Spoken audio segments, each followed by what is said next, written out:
نبی اکرم صلی اللہ علیہ وسلم پر یہ مکی صورت ہے، 40 سال بعد نازل ہوئی۔ جو بھی انسان جو ہے وہ 50 سال کی عمر بھی رکھتا تھا تو اس واقعے کو جانتا تھا، کیونکہ آپ صلی اللہ علیہ وسلم کی نبوت 40ویں سال ہوئی، یہ واقعہ آپ کی پیدائش کے وقت ہوا، سورۃ الفیل نازل ہوئی، تو گویا ایسے لوگ حیات اور زندہ تھے جنہوں نے اس واقعے کو اپنی آنکھوں سے دیکھا تھا، وٹنس تھے۔ آج تو یہ ہے سمود کا وہ معاملہ ہے، قوم شعیب نے فنا کیا، یہ سب تو قرآن نے بیان، لیکن قریش کو اللہ نے ایک حالیہ انسیڈنٹ، جیسا کہ اگر کوئی جو ہے انسان کسی کو اللہ کا ڈر بتائے اور کہے کہ اللہ کے لیے چلو،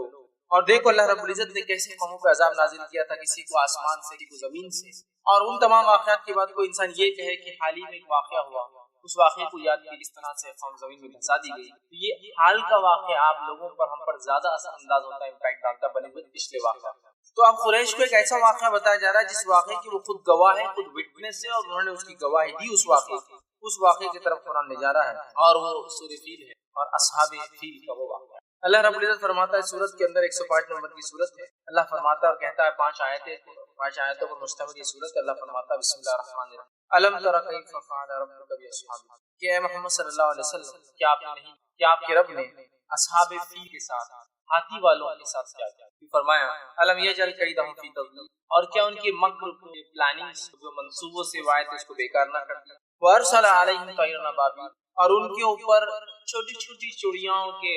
غول در غول، جھنڈ در جھنڈ، ترمیہم بحجارۃ، جو آسمان سے ان کے اوپر چھوٹی چھوٹی کنکریاں جو کہ گرم ہوتی ہے یا لاوا جس کو کہیں گے برساتے، فجعلہم کعصف، اور ان کنکریوں کے برسانے کے بعد وہ جو اصحاب فیل آئے ان کی حالت ایسی جیسے کہ ایک کھیت میں جانور چلے جائے، چر لے، چرنے کے بعد ایک کھڑی ہوئی فصل کا جو حال ہوتا ہے، بھوسے کا جو حال ہوتا ہے، جانور جہاں کھا لیتے ہیں، بالکل تتر بتر بکھر جاتا ہے۔ فوج چونکہ اس کی ارینج آرڈر میں آئی تھی، اللہ نے اس فوج کو ایسا کر دیا جیسے کہ ایک اچھے خاصے کھیت میں جس میں ایک ترتیب میں جھاڑ لگی ہو، جانوروں کا ریوڑ گھس جائے، گھس کر نکلے تو یہ حال ہوتا ہے، بس اس فوج کا حال کیا ایسا، یہ تھا اس کا ترجمہ۔ آئیے کچھ اسی کی طرف جاتے ہیں، اصحاب فیل کا واقعہ دیکھیں۔ ویسے فیل کا معنی ہوتا ہے ہاتھی، عربوں نے چونکہ ہاتھی وہاں عموماً ہوتا نہیں، اونٹ ہوتے ہیں، دیگر اور بھی جانور ہیں، لیکن ظاہر سی بات ہے بارش والے علاقوں میں، جنگل والے علاقوں میں جتنے جانور ہوتے ہیں، عرب علاقوں میں جانور ہاتھ پہ گنے جا سکتے ہوتا ہے، بکری ہوتی ہے، بھیڑ ہوتی ہے، 2-3 قسم کی چیلیں ہوتی ہے، سانپ ہوتے ہیں، بس جنگلوں میں جس قسم کا معاملہ ہوتا ہے، سرد علاقوں میں ایسا نہیں ہوتا۔ تو ہاتھی یہ لوگوں نے، عربوں نے دیکھا، اور یہ واقعہ عربوں میں اتنا مشہور ہوا کہ جس سال یہ واقعہ ہوا اس سال نبی کریم صلی اللہ علیہ وسلم پیدا ہوا، اور اس سال کو عربوں نے نام دے دیا عام کہتے سال کو ہاتھی والا سال، جیسا ہوتا ہے ہمارے کو واقعہ ہو جاتا ہے، ہم اس واقعے سے اس سال کو یاد کرتے ہیں۔ مثال کے طور پر جیسے کہ کوئی انسان کہے کہ پہلی جنگ آزادی والا سال، پہلی جنگ آزادی والا سال مطلب 1857، جنگ آزادی والا سال مطلب 1947، پہلی جنگ والا سال جو ہندوستان نے فلاں ملک سے لڑی، اس جنگ سے اس سال کا نام ہو جاتا ہے، ٹھیک۔ تو اسی طرح عربوں میں یہ واقعہ اتنا مشہور ہوا کہ لوگوں نے اس کا عام ہاتھی والا سال، اور عربوں میں سے کئی قریش کے لیڈران یہ واقعے کو دیکھتے جن کی بھی عمر 40 سال سے اوپر تھی، ان کو پتا تھا، یا تو بچپن میں سنا تھا یا تو پھر تقریباً بڑے تھے جو یاد رکھ سکتے تھے اس واقعے۔ تو اللہ نے کہا الم تر کیف فعل ربک باصحاب صلی اللہ علیہ وسلم، کیا آپ نے نہیں دیکھا ہاتھی والوں کے ساتھ کیا کیا۔ اب یہاں ایک ویسے اس کا حصہ نہیں لیکن پھر رکھ دیتا ہوں، بہت سارے لوگ لاتے ہیں یہ الم ترا کے جو لفظ آتے ہیں قرآن میں، کیا آپ نے نہیں دیکھا، کیا تو نہیں دیکھا، لوگ کہتے ہیں کہ اس سے یہ پتا چلتا ہے کہ نبی اکرم صلی اللہ علیہ وسلم حاضر و ناظر رہتے ہیں، آپ کو بھی سب پتا ہوتا ہے، اس لیے اللہ نے کہا کیا تم نے نہیں دیکھا، حالانکہ رسول اللہ بھی پیدا نہیں ہوئے۔ تو یہاں بات ہو رہی ہے کہ آپ نے نہیں دیکھا ہے واقعے کو، جبکہ آپ سے تو تھے نہیں، نبی پیدائش سے پہلے بھی دیکھ رہے تھے، پیدائش کے بعد بھی دیکھ رہے تھے، تو کہا کہ عالم کرا۔ اس معاملے میں میں ایک وضاحت کرنا چاہتا ہوں، یہ گواہی جو وہ 2 قسم، وٹنس جو ہوتے ہیں وہ 2 قسم، ایک ہوتا ہے کہ کوئی انسان کسی انسیڈنٹ کے وقت، کسی حادثے کے وقت موجود ہو، اور اس سے جب گواہی لی جائے تو وہ کہے ہاں میں نے دیکھا ہے کہ فلاں فلاں چیز، تو اس کو کہتے ہیں چشمدید گواہ، وہ خود موجود تھا، آئی وٹنس، وہ خود وہاں موجود۔ ایک دوسرے قسم کی بھی گواہی ہوتی ہے، وہ گواہی کیا ہوتی ہے کہ جب ایک ایسی ذات اس چیز کے تعلق سے بیان کرے جو جھوٹ نہیں بول سکتے، اللہ رب العزت کی ذات، تو اس کی بیانی پر، اس کی گواہی پر ہمارا بھی یہ کہنا کہ ہاں یہ ہوا تھا اور گواہی دینا، یہ گواہی بھی شریعت میں مانی جاتی ہے۔ سمجھ رہے بات؟ ایک رہتا ہے کہ انسان موجود ہو اور گواہی دے، ایک ہوتا ہے کہ اتنا صادق اور سچی شخصیت ہو کہ جس کی بنیاد پر وہ انسان گواہی دے دے اللہ کی ذات یا انبیاء کی ذات۔ تو یہاں جو وٹنس کی بات ہوئی کہ آپ نے نہیں دیکھا ہے نبی صلی اللہ علیہ وسلم، یہ وٹنس آئی وٹنس کی بات نہیں ہوئی ہے، یہ ہو رہی کیا تم تک ہم نے وحی کے ذریعے نہیں پہنچایا یہ بات کو، اور کیا یہ نہیں ہوا؟ جیسے کہ اگر کوئی مجھ سے یہ گواہی مانگے کہ نوح علیہ السلام نے اپنی قوم کو 950 سال دعوت دی یا نہیں دی، میں ڈٹ کر کسی بھی کورٹ میں کہہ سکتا ہوں ہاں نوح علیہ السلام نے 950 سال دعوت دی، میں اس کا گواہ ہوں۔ آپ کہیں گے آپ کیسے گواہ ہوگے 950؟ اس لیے کہ جب رب نے اپنی کتاب میں کہا نوح نے 1000 سے 50 کم سال تک دعوت دی، مطلب 950 سال دعوت دی، تو میں بھی گواہی دوں گا کہ ہاں میں موجود تھا، میں گواہ ہوں کہ انہوں نے 950 سال دعوت دی۔ اس لیے کہ یہ وٹنس ایک سچے مطلب اللہ کی طرف سے چونکہ بات ہے، میں گواہی دے سکتا ہوں۔ یہ ہوتی ہے گواہی کی دوسری، یہاں وہی گواہی ہے۔ یہ مت سمجھے کوئی کہ اللہ کے رسول حاضر ناظر ایسے ان کو بتاتا، یہ وٹنس ہے کہ تو رب نے کیا تمہیں وحی کے ذریعے نہیں بتایا، اور کیا تم اب گواہی نہیں دے سکتے ہو؟ گویا کیا تم موجود نہیں تھے ایسا ہو رہا ہے، کیا تم نے نہیں دیکھا؟ مطلب وہ واقعی کو اللہ وحی کے ذریعے بتا رہا تھا، اتنی سچائی کہ تم دیکھ رہے ہو۔ نبی اکرم صلی اللہ علیہ وسلم ایک مرتبہ ایک بازار ایک انسان سے سودا کیا بکریوں کا، اس انسان نے بکری کا سودا کیا اور ایک رقم طے ہوئی، آپ صلی اللہ علیہ وسلم پیسہ لے جانا بھول گئے تھے۔ اسے پتا چلا جیب میں پیسے نہ بھی ہو تو سودا تو کیا جا سکتا ہے، رقم بعد میں، لیکن سودا کرنے کی نیت ہو، پیسہ ہی نہیں اور آپ چپ کرے، وہ شریعت نے منع۔ آپ نے کہا تو رک، میں گھر سے جا کر پیسہ لاتا ہوں۔ روایت میں آتا آپ گھر پیسہ لے کر آئے، پیسہ لانے تک ایک دوسرے شخص نے اس سے زیادہ رقم لگا دی بکری کی، کیونکہ وہ کھڑا تھا نا مارکیٹ میں۔ نبی اکرم صلی اللہ علیہ وسلم آئے تو کہا بکری کون سی بکری؟ تو ابھی تیرے سے سودا ہوتا، کوئی سودا نہیں ہوا۔ تو کہا تم نے مجھ سے بات کی، میں نے رقم طے کی، میں گھر کیا لانے؟ تو کہا کوئی گواہ، کوئی گواہ۔ پریشان ہوں گے، کہا کیا کروں، مسئلہ ہوگا۔ ایک صحابی راستے سے گزر رہے تھے، انہوں نے سب سن پیچھے سے کہا، فوراً کہا کہ اللہ کے رسول صلی اللہ علیہ وسلم عائشہ میں گواہ ہوں کہ آپ صلی اللہ علیہ وسلم یہاں آئے، تجھ سے سودا کیا، سودا کر کے کہا پیسے نہیں، گھر جاتا ہوں، پیسے لے کر اور تو مکر کر۔ اب آدمی شرمندہ ہوا، اس نے بکریاں اللہ کے رسول صلی اللہ علیہ وسلم۔ اس کے جب آپ صلی اللہ علیہ وسلم صحابی سے آگے چلے تو کہا تم کہاں تھی جب یہ سودا ہوا اور بڑا آ کے گواہی دی کہ یہ ایسا ہوا اور یہ جیسا کہا ایسی میں گیا آیا؟ تو کہا اللہ کے رسول صلی اللہ علیہ وسلم، میں پیچھے سے سن رہا تھا آپ جب اس کو بیان کر رہے تھے، اور میں جانتا ہوں اللہ کے نبی اور آپ جھوٹ نے گواہی دی۔ سمجھ آیا؟ اللہ کے رسول صلی اللہ علیہ وسلم نہیں بول سکتے، اس بنیاد اس صحابی نے ایسی گواہی دی جیسا کہ موجود، اور اللہ کے رسول اس گواہی کو مانا، بعد میں نہیں کرے یہ گواہی نہیں چلے، کیونکہ میں جانتا ہوں آپ نبی ہیں اور آپ سچے سب سے سچے انسان ہیں، آپ جھوٹ نہیں بول سکتے، لہٰذا میں نے گواہی دے دی۔ ہاں یہ ایسا تو وہی بات ہے، علم واقعہ اتنا واضح تھا کیا آپ نے نہیں دیکھا؟ مطلب جب وہی آ رہی ہے تو ہم بھی کہیں گے ہاں میں نے خود دیکھا، میں گواہ ہوں اصحاب کہ اللہ نے ان کو ہلاک اور برباد کیا۔ تو کیا آپ ان کے تیرے رب نے ہاتھی والوں، اب ہاتھی والوں کا واقعہ تھوڑا سا کیا تھا، کیونکہ یہی اس کا پورا لباب ہے، اور یہ سورہ بہت پیارا میسج سوجن دیتا ہے، انشاءاللہ کو بھی آپ دیکھیں گے، ورنہ ہوتا ہے بہت سے قصص اور واقعات سن کے ہم اچھے قصے تھے کہ اچھے واقعات تھے، اور اس کے بعد کیا واقعات تھے، اس سے کچھ کنکلوژنز نکالنا پڑے گا، اسٹوریز سے کچھ نہ کچھ ڈرائیو کرنا پڑے گا جس سے نصیحت کرے اور اپنی زندگی میں اس کو اپنائے۔ تو آئیے اصحاب الفیل کون تھے؟ تو یہ واقعہ نبی اکرم صلی اللہ علیہ وسلم کی پیدائش کا سال ہوا۔ اس معاملے میں بہت سارے تاریخ ہسٹورینز نے نقل کیا اور بہت سارے مفسرین نے بھی نقل کیا۔ اسی طرح جو ہے واقعہ یوں تھا کہ یمن جو تھا، یمن کے اوپر حبشیوں نے، مطلب ابیسینین جو امپائر تھا، نجاشی جن کے بادشاہوں کا نام تھا، نجاشی کو ایک شخص کا نام نہیں، نجاشی سلاطین کا بادشاہوں کا نام تھا، مغل ہے، ایک بادشاہ نہیں کئی بادشاہ۔ تو نجاشی جو بادشاہ تھا، جو ایتھوپیا یا ابیسینیا جس کو اس زمانے میں کہا جاتا تھا، حبش کہا جاتا تھا، آج ایتھوپیا اس ملک کا نام جدید دور میں، وہاں کا یہ بادشاہ تھا، اور اس نے اپنے گورنر جس کا نام ابرہا اشرم اس کا نام تھا، اس گورنر کا، اس گورنر کو جو ہے یمن کی طرف بھیجا، اس لیے کہ یمن پہ بہت سارا عیسائیوں پر ظلم ہوا، چونکہ یہ عیسائی تھے، انہوں نے ایک فوج بنا کر بھیجا۔ جب ابرہا وہاں پہنچا، اس نے جا کر جو ہے یمن کے اوپر حملہ کیا اور وہاں کی پرانی حکومت جو بت پرست تھی نکال کھدیڑا اور وہاں سے ہٹا دیا، اور یہاں آپ سمجھ لیجیے یمن جو تھا وہ ابیسینین امپائر کا، حبش کے بادشاہ کا ایک کا حصہ، پارٹ آف امپائر بن گئے۔ اب ہوا یوں کہ حبش کا جو بادشاہ نجاشی تھا، جن کا ٹائٹل تھا، یاد ہے کہ آپ کے زمانے میں جو نجاشی تھا وہ الگ تھا، یہ اس سے پہلے کا نجاشی جو بادشاہ تھا، اس کو تھوڑا سا جو ہے ابرہا سے تھوڑی ناراضگی تھی، اس لیے کہ ابرہا نے جب وہاں گیا تو اس بادشاہ نے 2 لوگوں کو وہاں بھیجا تھا جنگ کے لیے، سپہ سالار بولتے ہیں۔ ہوا یہ کہ لڑائی کے بعد جب بت پرستوں کو ہٹا دیا گیا، عیسائی حکومت آ گئی، تو یہ آپس میں دونوں لڑ پڑے، اور پہلا گورنر جو تھا بادشاہ کا محبوب تھا، اس کو ابرہا نے ختم کر دیا اور خود کی حکومت جما لی، لیکن اسے پتا تھا کہ میں اکیلے حکومت نہیں کر سکتا ہوں، تو لہٰذا اس نے کیا کیا، مطلب نجاشی سے بغاوت کی۔ نجاشی ناراض تھا، کہا کہ تم نے ایسا کیا، ایک کو مار دیا، تو اس نے کہا کہ میں نے ایسا نہیں کیا، اور کہا کہ میں تم پر چڑھائی کروں گا، نجاشی نے کہا میں تم پر چڑھائی کروں گا، تم پہ حملہ کروں گا، تمہاری زمین کو اپنے پیروں تلے رون دوں گا، اور تمہارے بال جو ہے نکالوں گا اپنے ہاتھ سے، مطلب تم کو لوگوں میں لا کر ذلیل کیا۔ ابرہا چونکہ ایک ہوشیار انسان تھا، وہ جانتا تھا میں خود اکیلے سنبھال نہیں سکتا ہوں، اس نے فوراً کیا کیا، ایک ٹوکرا لے کر اس میں گھی بھری، یمن اس کو پیک کرا اور اپنے بال خود ہی منڈوا دیے اور ایک تھیلی میں ڈال کر بادشاہ کو بھیج دیا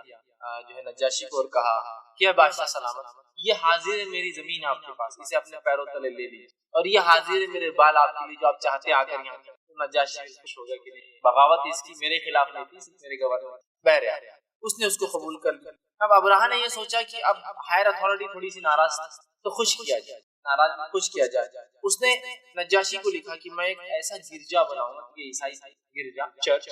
کہ جس کی مثال جو ہے دنیا میں نہیں ملے، اور میں اس کو خوب جو ہے سجاؤں گا، بہت بڑا بناؤں گا۔ اس نے وعدہ کیا، اور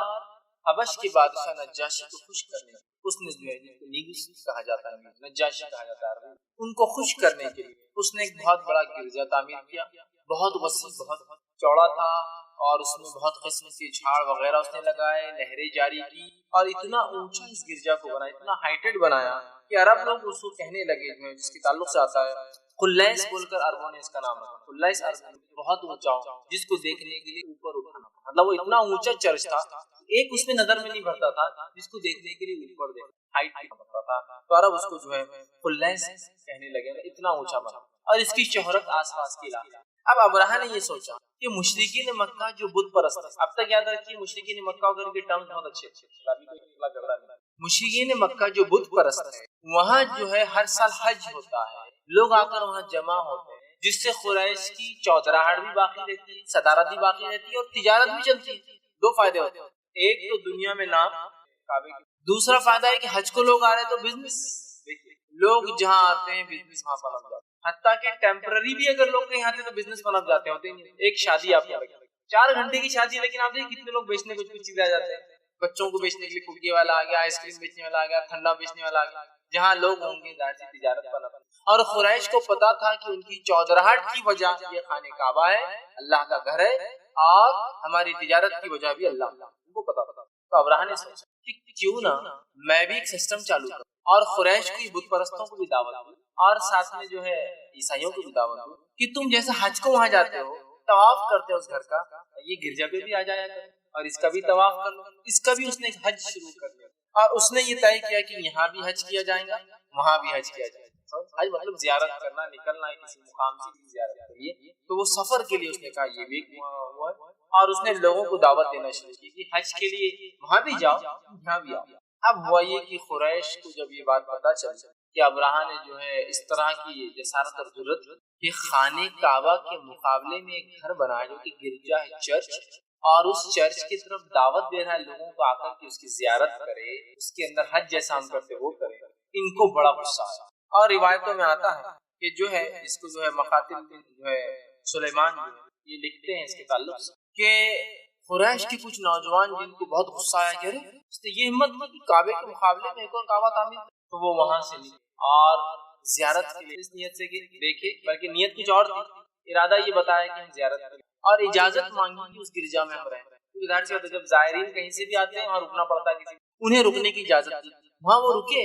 رکنے کے بعد ایک حرکت یہ کی کہ چونکہ ان قریش کے نوجوانوں کو چڑ تھی اور نفرت تھی کہ ابرہہ نے ایسی حرکت کیسے کی کہ ہمارے کعبے کے مقابلے میں اس نے بھی گھر کھڑا کر دیا، انہوں نے وہاں غلاظت کی اور توڑ پھوڑ مچا دی، گندگی پھیلا دی اور توڑ پھوڑ کر دیا، نقصان پہنچایا گرجا کو، چرچ اور گرجائیں آپ جانتے کیسے ہوتی ہیں اور بہت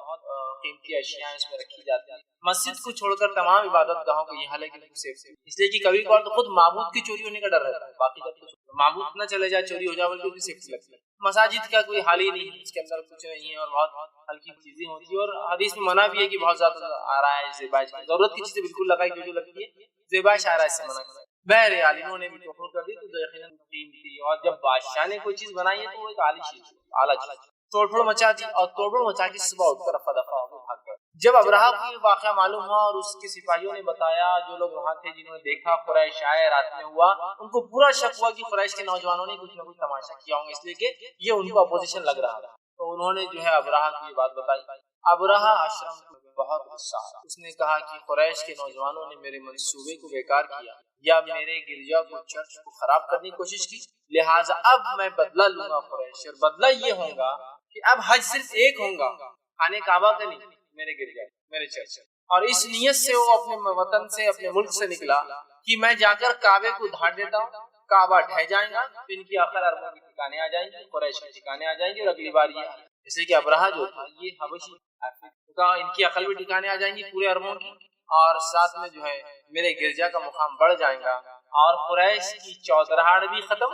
اور قریش کی تجارت بھی، مطلب عزت بھی ختم۔ عزت کیوں تھی قریش کی؟ کعبے کے متولد، اور ان کی چودراہٹ بھی ختم اور تجارت بھی، دونوں نیت۔ وہ ایک لشکر لے کر وہاں سے، جس لشکر میں اس نے جو ہے اس کو نجاشی بادشاہ نے گفٹ کی کچھ ہاتھی، کیونکہ عرب کے کسی علاقے میں ہاتھی نہیں ہوتا کیونکہ اس کو رہنے جیسی حالت ہوتی ہے، پانی اور کھانا جو سے، تو اس نے بھیجا تھا جس میں ایک ہاتھی کے تعلق تذکرہ تھا، بہت موٹا تازہ تھا، وہ لیڈر تھا پورے ہاتھیوں، جس کا نام محمود آتا، محمود نام رکھا تھا، ٹھیک ہے۔ اس نے سب سے بڑا ہے، سب سے موٹا تازہ ہاتھی تھا، اور بہت بڑا تھا، اتنا بڑا تھا کہ روایتوں میں آتا ہے کہ عرب نے ہاتھی دیکھا تھا کچھ لوگوں نے جو سفر کر کے جاتے تھے، اتنا بڑا ہاتھی انہوں نے بھیجا، اور اس کی سپورٹ میں اور 8 ہاتھی، ایک روایت میں آتا ہے 12 ہاتھی اس نے رکھے، 6 ادھر سے 6 ادھر سے، یا 4 ادھر سے 4 ادھر سے۔ اگر کسی کو کچھ آئیڈیا ہو کہ جنگوں میں ہاتھی کے حساب سے، وہ لوگ اس چیز کو بہت زیادہ اچھے سے سمجھ سکتے ہیں، اور ہاتھی کا امپورٹنس جو وار میں ہوتا ہے بہت زیادہ ہوتا ہے، اس لیے کہ ہندوستان کا ہی اگر ہم معاملہ لے لیں، ہندوستان ایک ایسا ملک ہے جس کے اندر اکبر جو نامی بادشاہ تھا، مغل بادشاہ تھا، اس کی سب سے بڑی ہاتھی کی فوج تھی، اور اتنے آرمڈ ایلیفنٹس وہ رکھتے تھے، اتنے زبردست ہاتھی تھے، اور یہ جنگ کے لیے جو ہاتھی تیار کیے جاتے ہیں یہ بہت الگ انداز سے بچپن سے ان کی تربیت ہوتی ہے، پرورش ہوتی ہے، ویسا پالا جاتا ہے کہ جب یہ جنگ میں جاتے ہیں تو ایک تو فوج کو کھدیڑ دیتے ہیں، دوسرا یہ جو ہے لوگوں کو جو ہے سونٹ سے اور پیروں سے کچلتے ہوئے نکلتے ہیں، جس سے بہت نقصان، جیسے آج کے زمانے میں ٹینک آرمڈ ایلیفنٹس ہوتے ہیں۔ تو بہرحال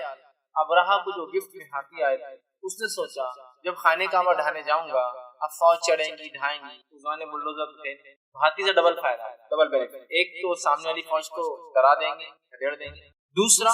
اس کا فائدہ ہے کہ کعبے کو بہت آسانی سے ڈھا دیں گے، ہاتھی سے بلڈوزر سے کھینچنا، چین ڈالے اور اس نے زنجیریں لی تھی، ایک چین پتھر پہ ڈالا، کعبے کی ادھر ڈالا، کھینچ ڈالا ایک ہاتھی کو، تو یہ اس کی پلاننگ تھی ڈبل کام جنگ میں گیا۔ اور ہاتھی جنگ میں بہت نقصان پہنچاتے، یاد رکھیے، جیسا کہ فارسیوں سے جب مسلمانوں کی جنگ ہوئی ہم جانتے ہیں صحابہ کو بہت نقصان ہاتھی ہوتا، بلکہ پہلے دن حال یہ تھا کہ شاید یہ ہار جاتا، بعد میں خالد بن ولید رضی اللہ عنہ کی بات سوچی، یہ ہاتھی ہے اور پورے مکمل طور سے وہ آرمڈ ہوتے ہیں، وہ پورا بختر ہوتا ہے، لیکن سون ان کی کھلی ہوتی ہے آنکھوں سے، تو کہا ان کی سون کاٹنا ہی ایک خیال ہے، ورنہ یہ ہاتھی کو بیکار کر دیں گے۔ اور پھر صحابہ نے وہ کرنے سے پھر وہ جنگ میں غلبہ ہوا، ورنہ ہاتھیوں نے جو صحابہ کو، مطلب ہاتھی بہت نقصان دہ سکتی جنگ کے اندر، جس کے ساتھ ہے اس کے لیے فائدے مند ہے، جس کے خلاف وہ ہاتھی لے کر نکلا۔ جب وہ نکلا تو عربوں کو بھی غیرت اور حمیت آئی، ارے ایک حبشی آ کر جو یمن کا گورنر ایک کام پہ مسلط ہے، چلو ٹھیک ہے، اس کا احسان یہ کہ اس نے ہم کو بچایا کیونکہ عیسائیوں کو ختم کیا جا رہا تھا، لیکن یہ کیا ہے؟ تو ایک شخص تھا جس کا نام ذو نفر تھا۔ ذو نفر قدیم زمانے میں، مطلب جو ہے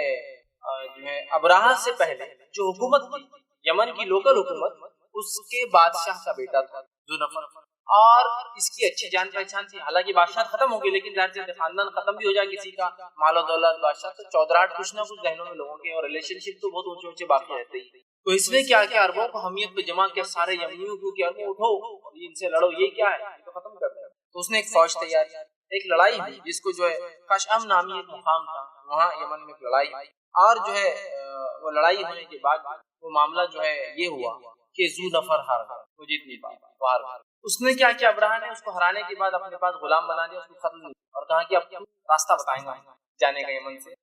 مکے تک جانے کا راستہ بتائیں گا۔ اس کے بعد جو ہے ایک اور مقام پہ یہ ہوا کہ جو ہے نفیل بن حبیب بول کر ایک شخص تھا، جس نے پھر یمنی نے قریش کے اور دیگر عربوں کو جمع کیا اور کہا کہ ہم کو اس سے ہم لڑنا پڑے گا ورنہ یہ ہم کو ختم کر دے گا۔ پھر ایک فوج تیار ہوئی، تو دوسری جنگ ہوئی، ابراہہ نے اس کو بھی ہرا دیا، چونکہ ابراہہ ایک عام فوج کے ساتھ ساتھ ایک بہت کہیں گے ترتیب والی جو فوج ہوتی ہے جس میں نظم اور ضبط ہوتا ہے، اس فوج کا مالک، مطلب یہ حکومت کی طرف سے فوج تھی، اور یہ لوگ جو جمع کر رہے ہیں کہ قبائلی جیسا ہوتے ہیں، لوگ جمع ہو گئے لڑنا، ویسی فوج دونوں کو کھدیڑ دیا۔ اس نے سوچا کہ جو ہے نفیل بن حبیب کو ختم کر دوں، لیکن پھر سوچا یہ مکے تک راستہ بتانے میں اس سے زیادہ اچھا ثابت ہوگا ذو نفر سے، اس لیے ذو نفر تو یمنی تھا، یہ تو جو ہے عرب کے سارے علاقے کو جانتا۔ اس نے جو ہے اس کو پکڑ لیا، غلام بنایا اور کہا تم میرے ساتھ چلو، راستہ بتاؤ۔ دو غلام اس کو مل گئے، فوج کو کھدیڑ دیا، وہاں سے نکلا،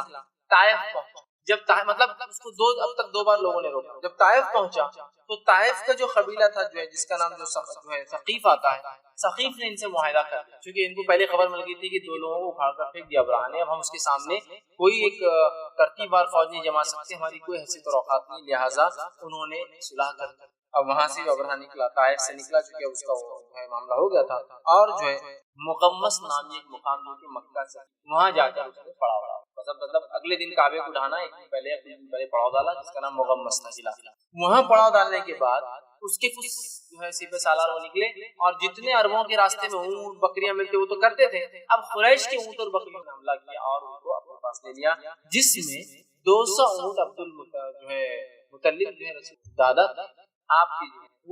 وہاں جو 200 اونٹ وہ بھی اس میں۔ اب قریش کا یہ حال تھا کہ قریش نے پلان ہی نہیں کیا لڑنے کا، اس لیے کہ قریش جانتے تھے کہ ان کے پاس لڑنے کی صلاحیت تھی، لیکن اتنا نہیں لڑ سکتے تھے، اتنا ریزسٹنس دینا ان کے بس میں نہیں تھا، کیونکہ وہ ایک حکومت کی طرف سے آیا تھا اور یہ صرف قبائلی لوگ۔ تو عبدالمطلب نے کہا کہ ہم لڑنے کے لائق حیثیت سے نہیں، حالانکہ ہم لڑ سکتے۔ لوگوں نے کہا قریش نے ہمارا کیا اسٹانس ہوگا، آیا تو ہمارے شہر نا، مکے کوئی توڑنے آیا ہے، اگر یہ ٹوٹ جاتا ہے تو ہماری عزت، ہماری حکومت، ہماری ذہنی چودراہٹ، ہمارا بزنس سب مار کھا جائے گا۔ انہوں نے کہا دیکھ اللہ اس گھر کا مالک، وہ اس کی حفاظت کرے گا، یہ ہمارا کام نہیں۔ قریش اس بات پہ متفق ہو گئے، کیونکہ ذہنی طور سے تو یہ بہت اچھا لگ رہا تھا سلوشن، بھاگ جاؤ، شہر چھوڑ دو، جو کرنا کریں گے، ہم آ جائیں گے، لڑو نہ کرو۔ لڑکے ان کو لگ رہا تھا موتی ایک طرح سے، اس لیے کہ ہم ان کے خلاف کھڑے نہیں، ایک فوج نہیں بنا سکتے، اتنی طاقت۔ عبدالمطلب کی اس بات کو سب متفق ہوئے، ہاں کہ ہم لڑیں گے نہیں، اور پہاڑیوں پر بھاگ کر چھپ جائیں گے، ماؤنٹینز پر جا کے چھپ جائیں گے اور دیکھیں گے کیا ہوگا، اور جس کا گھر ہے وہ اس کی حفاظت کرے، وہ گھر کا مالک اس کی حفاظت کرے، ہم لوگ اس چکر میں نہیں جائیں گے حفاظت۔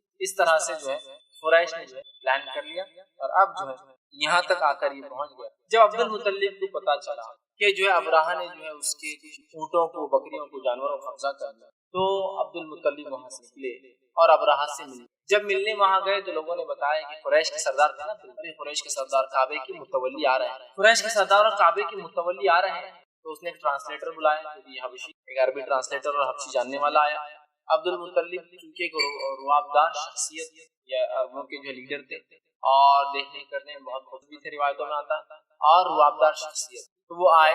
ابرہہ نے ان کو اپنے بازو مطلب تخت پر بٹھایا، ایک روایت میں آتا ہے یہ نیچے بیٹھ گئے تو ابرہہ بھی نیچے آ کر بیٹھ گیا، مطلب اپنے برابر سمجھا اس کو، یا تو اوپر بٹھایا، ایک روایت میں آتا ہے نیچے بیٹھ گیا، برابر سمجھا، کیونکہ اگر بادشاہ کسی کے ساتھ اوپر یا نیچے بیٹھے یا ساتھ بیٹھے مطلب اس کو برابر سمجھا۔ اور ٹرانسلیٹر سے کہا کہ پوچھو کس سلسلے میں آنا ہو، اب ابرہہ کو یہ لگ رہا تھا یہ بولیں گے کعبے کو تو معاف کرو۔ عبدالمطلب سے پوچھا گیا تو کہا ابرہہ سے کہو میرے 200 اونٹ چھوڑ۔ جب کہا گیا ابرہہ سے کہ یہ عبدالمطلب آئے ہیں کہہ رہے 200 اونٹ کا مطالبہ چھوڑ دو، ابرہہ بہت غصے میں آیا، اور غصے میں آ کے کہا کہ تم کیسے انسان ہو، مجھے لگا تم آ کر معافی مانگو گے، دعائی دو گے، کعبے کو چھوڑنے کی بات کرو گے، جس سے تمہاری چودراہٹ ہے، لیڈرشپ باقی ہے، جس سے تم کو مال و دولت ملتی ہے، تم اپنے 200 حقیر اونٹوں کے لیے آگے مجھ سے بات کرتے ہو۔ عبدالمطلب نے ہم لوگ تم سے لڑ سکتے، لیکن ہم نے یہ سوچا کہ جو جس گھر کا مالک ہے وہ اپنے اس گھر کی حفاظت، تو لہٰذا میں اونٹوں کا مالک ہوں، میں اپنے اونٹوں کی حفاظت کر رہا ہوں، کعبے کا مالک اللہ ہے، وہ اس کی حفاظت کرتا ہے۔ یہ جواب سنا تو پھر ابرہہ تھوڑا سا خاموش ہوا، ورنہ اسے غصہ آ رہا تھا کہ کیسا دنیا پرست آدمی ہے کہ لیڈرشپ اختیار کی قریش کی، اور سب فائدہ کعبے سے اٹھاتے اور کعبے کو آج بچانے نہیں آ رہے۔ لیکن جو عبدالمطلب نے کہا جو جس گھر کا مالک ہے ہم نے طے کیا وہ اس کی حفاظت کرے گا، اونٹ میرے ہیں، میں ان کا مالک ہوں، میں آیا ہوں، کعبہ کا مالک رب ہے، اللہ ہے، ابراہیم کا رب ہمارا رب ہے، وہ اس کی حفاظت۔ ابرہہ پریشان وہاں سے اور ایک مقام پر پہنچا، اگر آپ حج کو گئے ہوں مینا جو مقام ہے جہاں ٹینٹس لگتے ہیں پورے حج میں، وہاں ایک علاقہ ہے جس کو آج بھی مارکنگ کر کے رکھے، اور وہاں دیکھیے نہ کوئی رکتا ہے نہ کوئی گاڑی رہتی رفتار سے، جس جگہ عذاب آتا ہے وہاں رکنے، وہاں کی استعمال کرنا بھی منع ہے، یاد رکھیں عذابات جہاں منع ہے، ٹھیک ہے، تو وہاں عذاب آیا تھا، تو وہاں آپ جائیں گے تو دیکھیے گاڑیاں والے بھی رکتے ہیں، صرف یا تو ادھر سے بتائیں گے آپ یہاں سے وہاں تک وہ علاقہ ہے، یا تو ادھر سے بولیں گے کہ اس کے پیچھے یہ علاقہ، رکنے کا حکم نہیں ہے ادھر، اس لیے عذاب جہاں آتا ہے۔ نبی اکرم صلی اللہ علیہ وسلم پر سمود کی بستی، تو وہاں ہوا یہ کہ آٹا گوندنے کے لیے سمود کا ایک کنواں تھا، اس سے پانی نکالا گیا جس سے آٹا گوندا گیا۔ آپ صلی اللہ علیہ وسلم جس جگہ عذاب آتا ہے وہاں استعمال نہیں، صحابہ نے کہا پھر آٹے کا کیا کریں، پانی سے گون گیا تو ایسے اونٹوں کو ڈال دو، لیکن ہم نہیں، عذاب والی جگہوں پر یہ منع ہے۔ یہ چیز یہاں بھی لاگو ہوتی ہے کہ جب ہمیں بہت ساری قوموں کے واقعات پتہ چلتے ہیں جن پر اللہ کا عذاب آیا، ہم وہاں پکنک منانے جاتے تھے، جا کے بیٹھتے کھاتے پیتے، گلا تھا دھس گیا دب گیا برباد ہو گیا، ان علاقوں میں بیٹھنے کا، اس لیے کہ وہ تو اللہ کے عذاب تھا، ٹھیک ہے، بہر ہے۔ تو وہاں اس مقام تک پہنچا۔ اب ہوا یہ کہ جب وہ دن آیا اگلا دن اس واقعے کے حملے کا کیا تو قریش پورے بھاگ گئے۔ ہوا یہ کہ جو ہے نفیل بن حبیب جو دوسرا سردار تھا عربوں کا جس کو اس نے پکڑا تھا، اس نے کیا کیا اپنی کڑیاں چھڑائی، کسی جنگ کا معاملہ تھا، جنگ کی تیاریاں تھی، اس کو شاید دیکھا نہیں کسی نے، یہ نکل گیا، اور جو محمود ہاتھی تھا اس کو بھاگا اور جا کر اس ہاتھی کان میں کا ایک روایت میں آتا ہے کہ دیکھ تجھے جس طرف یہ لے جا رہے ہیں وہ اللہ کا گھر ہے، جو کہ جو ہے عربوں کا اور ابراہیم کا رب اور پورے عربوں کا رب ہے اور ہمارا رب ہے اور تیرا بھی رب ہے. کیونکہ قریش یاد رکھیے مشرک تھے، بت پرست تھے، لیکن اللہ کو مانتے تھے، تو ان کا سب سے بڑا رب جو تھا وہ اللہ ہی، سب سے بڑا رب. وہ لات منات عزا وہ تمام چیزیں تھی، وہ بھی تھے ان کے، لیکن وہ کہتے تھے یہ تو خالی وسیلے ہیں. ما نعبدهم، قرآن نے اس چیز کو نقل کی، ہم عبادت نہیں کرتے ان کی چیزوں کی، بتوں کی، الا للہ، ہم تو جو کچھ کرتے اس لیے کرتے ہیں کہ یہ اللہ سے ہم کو قریب کر. مطلب وسیلے تھے یہ جتنے بت تھے 360، لیکن سب سے اونچا رب جس کو مانتے تھے وہ کون تھا؟ اللہ. اللہ وہ سب سے بہر ہے. تو انہوں نے کہا کہ جو ہے اللہ رب ہے، اور یہ کہہ کر یہ بھاگ گیا اور عربوں کے ساتھ قریش چڑھ کر پہاڑ پر جا کر اور انتظار کرنے لگا کہ اب ان کے ساتھ کیا ہوگا. انتظار کرنے لگا کہ اب کیا ہوتا ہے اس کے ساتھ. اب یہ ہوا کہ قریش بھی انتظار کرنے لگی کہ اب کعبے کا کیا ہوتا ہے. حالانکہ ایک طرح سے قریش کا کام تھا کہ وہ لڑتے سے، لیکن پھر بھی انہوں نے طے کیا کہ حفاظت کریں گے. وہ چھپ گئے. چھپنے کے بعد ہوا یوں کہ جب یہ لشکر آگے بڑھنے لگا تو وہ محمود جو ہاتھی تھا، اور وہ لیڈر تھا پورے ہاتھیوں کا، دوسرے ہاتھی بھی نہیں، وہ آگے نہیں بڑھتا اور نہ ہاتھی آگے بڑھتا. پلٹایا جاتا تو پلٹ جاتا. لوگوں نے سپاہیوں نے مارنا شروع، بھالے مارے. ہاتھی کو آپ نے دیکھا کنٹرول کرنے کے لیے اس کے کان کو ایک نوک دار چیز ہوتی ہے، سیدھا نوک ہوتا ہے اور اس پہ گول نوک، وہ چبایا جاتا ہے ہلکا سر پہ اور کان، اس سے وہ ڈائریکشن لیتا ہے جب تکلیف ہوتی جاتی ہے. جیسے ہمارے پاس ہم دیکھتے ہیں ہیلوں کو یا بیل کو، میل ہوتا ہے، بل ہوتا ہے کسی کو، چونکہ بہت زیادہ نقصان پہنچا سکتا ہے تو اس کے گلے میں رسی نہیں ڈالتا. گائے بھینس کے گلے میں رسی، بل کے ناک میں ڈالتا، کیونکہ کھینچیں گا تو ناک ٹوٹ جائیں گے اور وہ ہمت وہ نہیں کرے. تو اسی طرح ہاتھی بھی دیکھیے اتنا بڑا لیکن ایک چھوٹی سی نوکیلی چیز سے کنٹرول. تو یہاں تک آتا ہے کہ وہ چیزیں اس کے سر میں دھسا دی گئی، اس کے جسم میں دھسائی، پورا خون نکلنے لگا، لیکن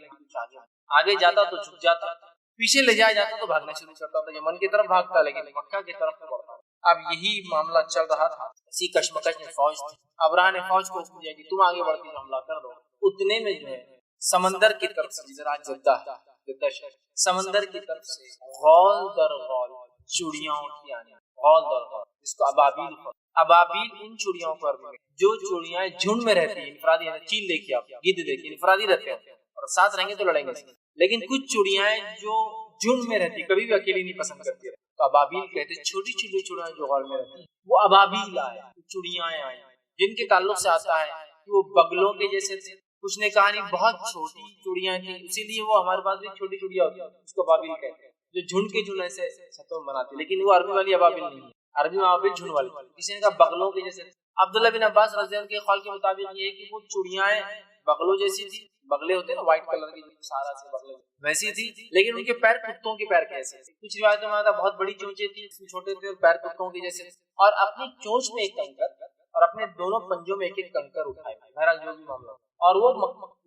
سمندر کی طرف سے آئے. کچھ نے کہا کہ یہ اللہ کی طرف سے عذاب تھا تو وہ پیدا کیے گئے تھے سمندر میں فوراً اور بھیجے گئے تھے، یا واللہ عالم تھی، شاید وہ عام چوٹی کو اللہ نے ایسا بنا دیا. جو بھی تھا وہ آئی.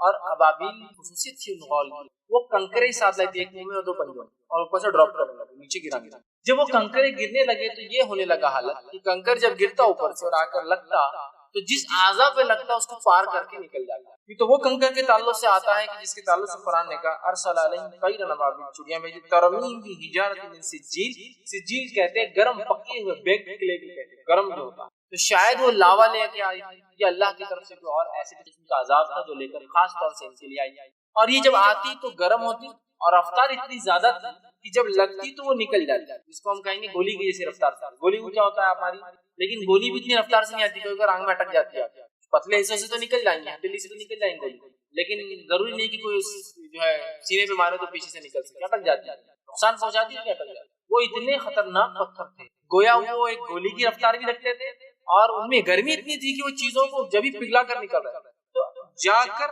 نکلنے لگی. وہ جب پتھر برسانے لگے، وہ پتھر گرے آئے اور گھستے، سر سے گھستے تو تھوڑی سے نکل رہے. لیکن روایت میں آتا ہے کچھ لوگ جو عرب کے جو موجود تھے گواہی دینے لگے کہ اگر سر میں دھستا